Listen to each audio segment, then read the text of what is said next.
بسم الله الرحمن الرحيم ولقد آتينا لقمان الحكمة أن اشكر لله ومن يشكر فإنما يشكر لنفسه ومن كفر فإن الله غني حميد۔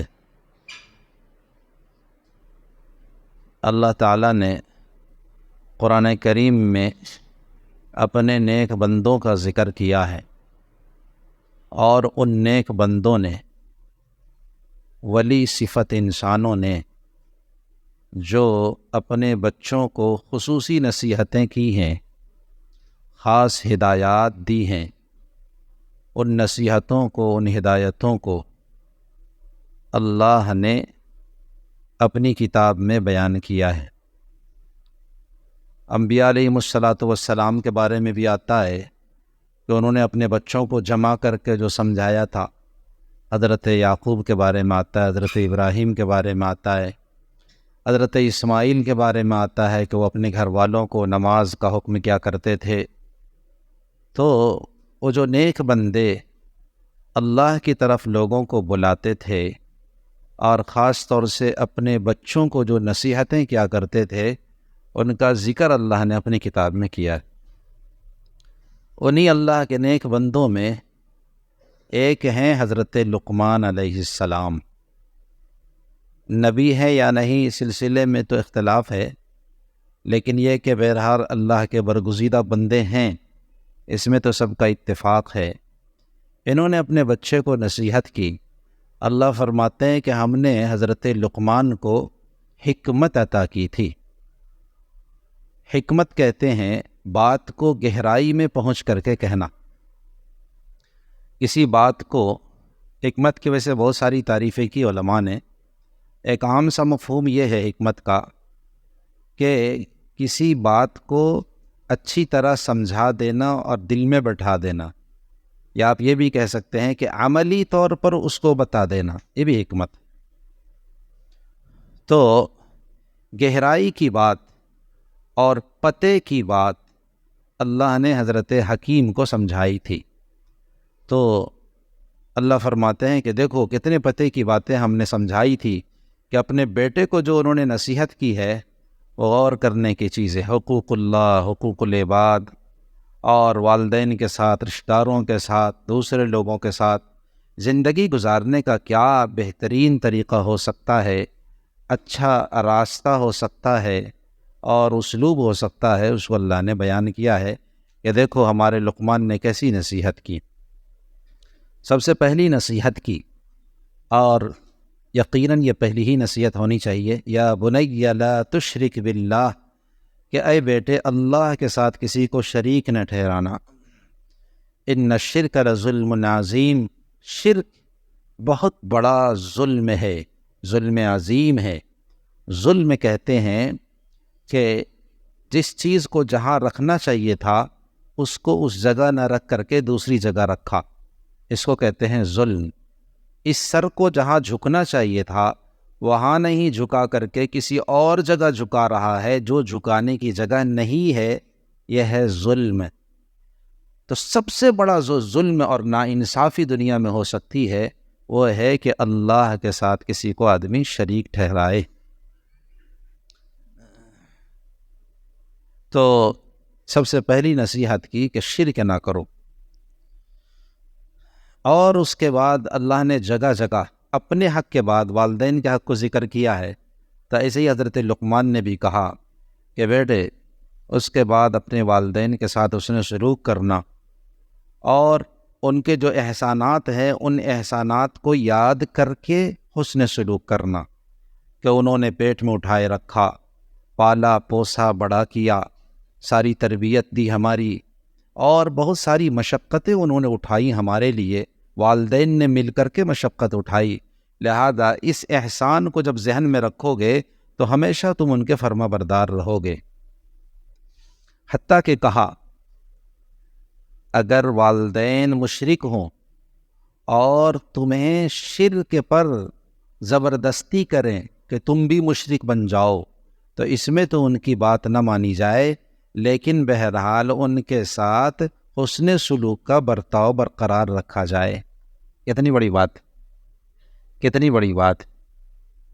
والدین کو اف نہیں کہنا، کچھ نہیں کہنا، حتیٰ کہ اگر والدین مشرک ہوں تو حکمت سے، مصلحت سے انہیں دین کی دعوت دی جائے گی، بس اس سے زیادہ اور کچھ نہیں کر سکتا آپ، ان پر آپ کا کوئی بس نہیں چلتا، حقوق اسی طریقے کے رہتے ہیں۔ ہاں اگر وہ آپ کو کہیں کہ تم مشرک بن جاؤ تو لا طاعت لمخلوق فی معصیت الخالق، اللہ کی نافرمانی میں پھر مخلوق کی اطاعت نہیں چلتی، تو والدین کی پھر یہاں اطاعت ساقط ہو جاتی۔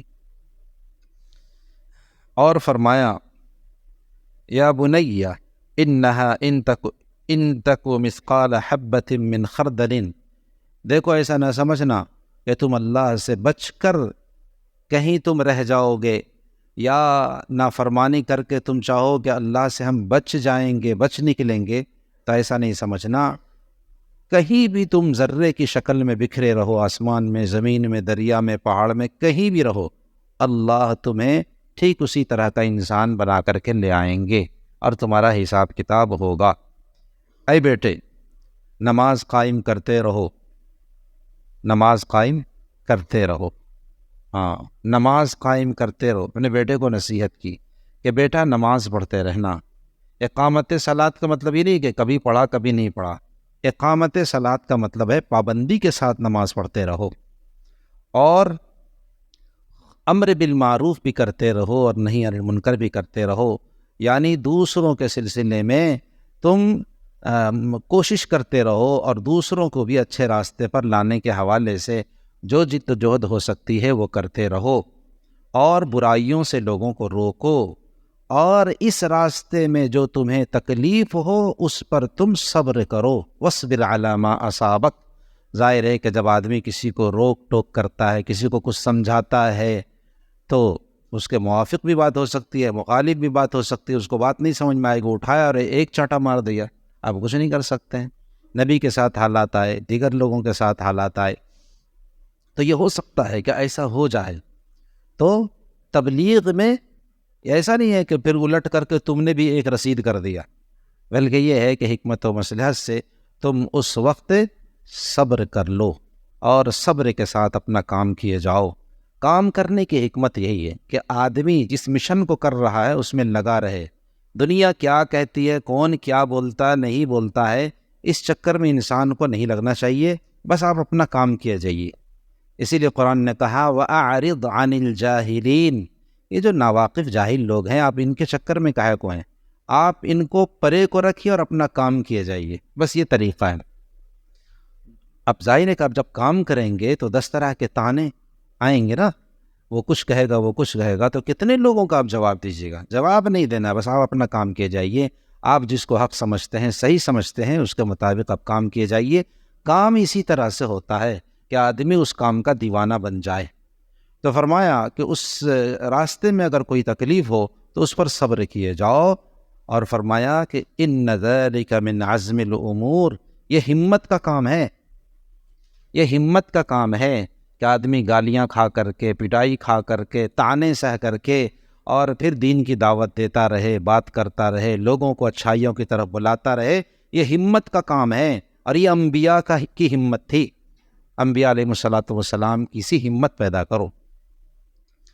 اور کئی نصیحت کی، ولا تصعر خدک للناس ولا تمشی فی الارض مرحا، گال پھلا کر کے، یعنی شیخی بگارتے ہیں بعض لوگ، بڑا بننا، ایسا مت کرو، زمین پر اکڑ کر کے مت چلو، اللہ تعالیٰ اسے کو پسند نہیں کرتے۔ چال میں میانہ روی اختیار کرو تاکہ تکبر نہ ٹپکے، آواز کرخت لہجے والی نہ ہو کہ لوگ برا مان جائیں، بلکہ ایک نرم لہجہ اپناؤ کہ جس سے لوگوں کے اندر انسیت پیدا ہو اور لوگ مانوس ہوں۔ اس لیے کہ سب سے بری آواز جو ہو سکتی ہے وہ گدھے کی آواز ہو سکتی ہے، تو گدھے کی آواز ہو سکتی ہے، تو اگر زیادہ چیخ اور چلا کر کے بولنا کوئی اچھائی والا عمل ہوتا تو پھر گدھے کی آواز اچھی ہونی چاہیے تھی۔ اس لیے بیٹا لب و لہجے کو بھی ٹھیک رکھو۔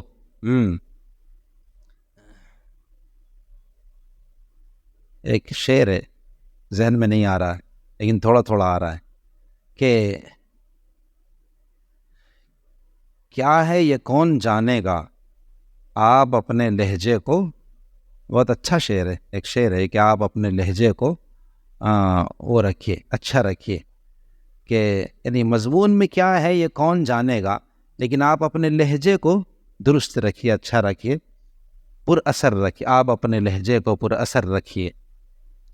تو آدمی لب و لہجے کو ٹھیک رکھے تو اس کی ذریعے سے لوگوں میں محبت بھی پیدا ہوتی ہے اور وہ باتیں اثر انداز بھی ہوتی ہیں اور لوگ پھر اچھائیوں کی طرف آتے بھی ہیں۔